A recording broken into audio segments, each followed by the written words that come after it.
Hey guys, Courtney and Ken here from Pinnacle. Today we are going to teach you how to correctly hook up a breakaway battery. Alright, so once our battery box is in position with our battery in it on the rails here, we're going to go ahead and hook it up. The red wire is going to go to the positive terminal on the battery. The black wire is going to go to the negative terminal.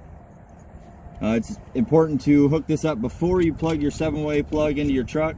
You can blow a fuse to your 12-volt system if you hook up and it happens to be grounded out. So we'll get these on here finger tight, then I'll grab a wrench, tighten them down so they make good connection.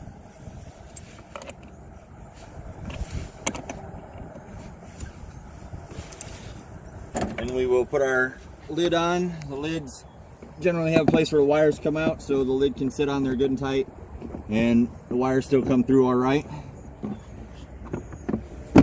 If we get our lid on, we're gonna bungee strap, ratchet strap, however you want to do it, the lid on and the box to the trailer. And if we hit any bumps or rough terrain or anything, it won't slide off, bounce off, anything like that. So our battery box is now secure. Now we're going to talk about the actual breakaway switch.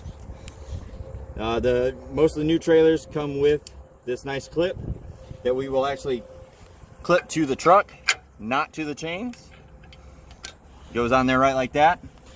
If the trailer were to come loose from the truck while we were towing it, what would happen is this plunger will pull out right like that.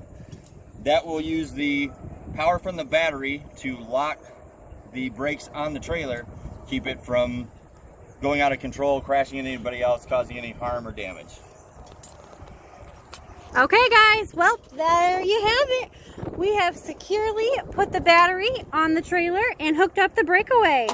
Thanks.